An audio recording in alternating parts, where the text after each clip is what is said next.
오늘 주시는 말씀은 레위기 1장 3절부터 9절까지 말씀입니다. 다 같이 한 목소리로 봉독하겠습니다. 그 예물이 소의 번제이며 흠없는 수컷으로 회막문에서 여호와 앞에 기쁘게 받으시도록 드릴지니라. 그는 번제물의 머리에 안수할지니 그를 위하여 기쁘게 받으심이 되어 그를 위하여 속죄가 될 것이라. 여호와 앞에서 그 수송아지를 잡을 것이요 아론의 자손 제사장들은 그 피를 가져다가 회막 문 앞 제단 사방에 뿌릴 것이며 그는 또 번제물의 가죽을 벗기고 각을 뜰 것이요 제사장 아론의 자손들은 제단 위에 불을 붙이고 불 위에 나무를 벌려놓고 아론의 자손 제사장들은 그 뜬 각과 머리와 기름을 제단 위에 불 위에 있는 나무에 벌려놓을 것이며 그 내장과 정강이를 물로 씻을 것이요 제사장은 그 전부를 제단 위에서 불살라 번제를 드릴지니 이는 화제라 여호와께 향기로운 냄새니라. 아멘. 레위기의 두 번째 시간입니다. 하나님께서 모세를 회막으로 부르셨습니다.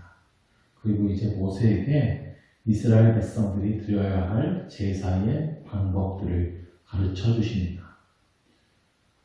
성경을 보면 회막이라는 말이 나오고요. 또 성막이라고 하기도 합니다. 한번 출애굽기에서 설명을 드렸지만 회막은 성막 전체를 뜻하고 또 성막은 그 안에 있는 지성소와 성소가 있는 그 장막을 성막이라고 구분짓기도 하고요. 또는 같은 뜻으로 사용하기도 합니다. 회막은 모일 회자를 써서 모이는 천막이다 이런 뜻이고요. 성막은 거룩할 성자를 쓰죠. 같은 곳입니다. 이스라엘 백성들은 광야에서 각자의 장막을 치고 살았습니다. 그러다가 하나님 앞에 모이는 장소, 그곳이 회막입니다. 그래서 회막은 하나님과의 만남의 장소입니다. 그리고 그 회막에서 벌어지는 제사는 하나님과의 만남의 시간입니다. 하나님께서 자기 백성을 만나기 위해서 만들어 놓은 것이 회막입니다. 그 회막에서 이스라엘 백성들이 어떻게 하나님을 만나야 하는지 그 방법을 가르쳐 주신 것이 제사법입니다. 그래서 레위기는 하나님과 함께 살아가는 방법, 하나님을 만나고 하나님과 동행하는 삶에 대한 책입니다. 1장부터 17장까지는 하나님과 함께 우리가 어떻게 살아가야 할 것인가, 제사를 통해 죄를 짓고요, 하나님을 만나고요, 또 그 다음에 죄 짓지 않고 거룩하게 살아가는 방법에 대해서 가르쳐 주고요. 18장부터는 이제 하나님의 백성이 된 이스라엘 사람들이 이웃들과 어떻게 살아야 할 것인가에 대해 가르쳐 줍니다. 먼저 구약에는 5가지의 제사법이 나옵니다. 번제, 소제, 화목제, 속죄제, 속건제입니다. 이 5가지의 제사를 드리는 방법에 대해서 이제 앞으로 하나씩 나오게 될 텐데요. 오늘은 가장 먼저 번제입니다. 번제는 히브리어 원어의 뜻으로 보면 올라간다라는 뜻이에요. 하나님 앞에 올려드리는 제사인데요. 다른 말로 하면 인간이 하나님 앞에 올라가는 방법이라고도 할 수 있겠습니다. 자, 우리가 하나님 앞에 올라가기 위해서 해결되어야 할 게 있어요. 그것은 바로 죄죠. 죄로 인해 하나님과 인간과의 관계가 막혔습니다. 그러므로 죄를 해결해야 합니다. 그 죄를 씻는 제사가 바로 번제입니다. 그래서 가장 기본이 되는 제사가 번제라고 할 수 있습니다. 앞으로 나오는 소제, 화목제, 속죄제, 속건제 같은 제사들이 나오는데 이러한 제사를 드릴 때 항상 그 앞에 번제를 먼저 드립니다. 그래서 화목제를 드리려고 해도 번제를 드리고 그 다음 화목제를 드립니다. 가장 기본이 되는 제사인데요. 우리도 예배할 때에 그래서 가장 먼저 죄를 씻어야 합니다. 죄가 씻겨야 하나님과의 관계가 열리는 것입니다. 그래서 우리 예배에 참회 기도라는 순서가 있는 이유도 바로 이것입니다. 히브리서 10장 18절 19절에는 이런 말씀이 있습니다. 이것들을 사하셨을즉 다시 죄를 위하여 제사 드릴 것이 없느니라. 그러므로 형제들아 우리가 예수의 피를 힘입어 성소에 들어갈 담력을 얻었나니. 예수 그리스도께서 우리를 위한 제물이 되어 주셔서 우리는 다시 번제를 드리지 않아도 됩니다. 그래서 우리는 예수의 피를 힘입어 성소에 들어갈 담력을 얻었습니다. 오직 예수 그리스도의 피가 나의 모든 죄를 씻어주셨다라고 하는 믿음이 우리 예배의 근거가 되는 것입니다. 이 믿음으로 우리는 하나님 앞에 나아갈 수 있습니다. 또한 우리가 모든 죄를 씻김 받았지만 그래도 우리가 짓는 그 자범죄를 회개하면서 예배 앞에 나아가야 합니다. 그동안 나의 지었던 모든 죄악들을 하나님 앞에 깨끗이 씻고 정결한 마음으로 하나님 앞에 나아갈 때에 하나님을 더욱 가까이 만날 수 있는 것입니다. 항상 기도함으로 우리의 죄악을 씻음으로 예배를 먼저 준비할 수 있기를 바랍니다. 2절 말씀을 보면 이스라엘 자손에게 말하여 이르라 너희 중에 누구든지 여호와께 예물을 드리려거든 가축 중에서 소나 양으로 예물을 드릴지니라 그랬습니다. 앞으로 살펴볼 5가지의 제사, 이 제사에서는 항상 예물이 있습니다. 그냥 드리는 제사는 없습니다. 제사는 항상 예물이 있어야 합니다. 그런데 이 번제물에는 소나 양이 없으면 염소, 또 염소조차 없는 좀 가난한 사람이면 비둘기도 가능했어요. 형편에 따라서 그 자신의 상황에 따라서 하나님 앞에 가져올 수 있습니다. 그러니까 중요한 것은 어떤 제물을 가져오느냐가 아니라 하나님 앞에 번제를 드리는 것이 중요해요. 보통 기본적으로는 양을 드리게 되어 있습니다. 양을 드리는데 좀 더 하나님 앞에 큰 것을 드리고 싶은 사람은 소를 드리기도 합니다. 또 좀 가난하면 비둘기를 잡아다 드려도 괜찮습니다. 하나님께서 그 모든 재물을 기쁘게 받아 주십니다. 근데 중요한 것은 우리의 마음이에요. 자, 사람이 보기에는 소를 드리는 사람이 훨씬 더 대단한 걸 드렸구나 라고 생각되고 비둘기를 드리는 사람은 애기라고 생각할 수는 있어요. 그런데 하나님 보시기에 그렇지 않다는 겁니다. 그 예물을 드리는 사람의 마음을 보십니다. 자, 어떤 사람이 그 비둘기를 드려도 그냥 똑같이 하나님께서 받아주시는구나. 그래서 그냥 아깝게 양 드리지 말고 비둘기 드려야지 하고 항상 비둘기를 가져온다고 합시다. 그러면 하나님이 보시기에 그 마음의 중심을 아시죠? 기쁘게 받으실 수 있는 예물이 아니게 되는 겁니다. 너무나 양을 드리고 싶지만 형편이 되지 않아서 비둘기를 드리는 그 사람의 마음을 하나님께서 아십니다. 양을 충분히 드릴 수 있지만 아까워서 비둘기를 드리는 사람의 마음도 하나님께서 아십니다. 하나님은 우리의 중심을 보시고 그 중심을 받으십니다. 자, 이 제물은 기본적으로 가축 중에서 드리게 됩니다. 어제도 말씀드렸지만 가축을 드린다는 것은 나의 소유 중에서 희생해서 하나님 앞에 드린다는 거예요.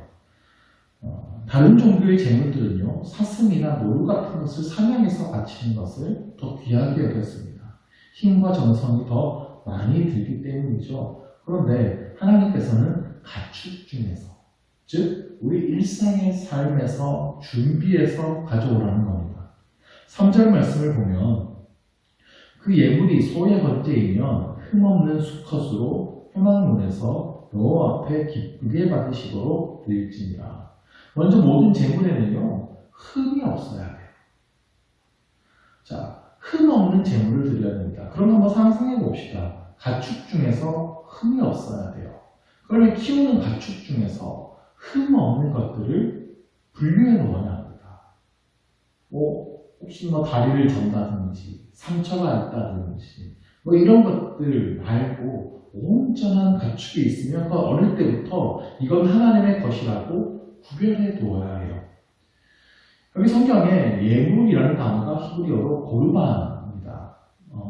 고르반이라는 단어를 성경을 좀 많이 읽어보신 분들은 좀 익숙하게 들어본 단어 같은데 생각하실 수도 있어요. 신약 성경에 고르반이라는 말이 나오죠. 하나님 앞에 구별되었다라는 뜻으로 사용합니다. 신약에서는 이스라엘 사람들이 그것을 잘못된 방식으로 사용하고 있었는데 지금 그것까지 다 설명드릴 수는 없지만 아무튼 이스라엘 백성들은 하나님 앞에 드릴 가축을 항상 그렇게 구별해 두었습니다. 흠없는 가축을 준비해 두었다가 예배를 드릴 때가 되면 그 가축을 끌고 성전으로 가야 하는 겁니다. 그래야 흠없는 제물이 준비됩니다. 그러므로 예배는 우리의 삶에서부터 준비되는 것입니다. 우리 일상에서 이 예배를 얼마나 잘 준비했는가가 좋은 예배를 결정하는 것입니다. 복음서에 보면 예수님께서 성전을 뒤엎으시는 사건이 등장합니다. 그때 성전에서 장사하는 사람들이 있었어요. 성전 세를 내야 되는데 그 성전 세에 쓸 돈을 환전해 주는 사람들이 있었고요.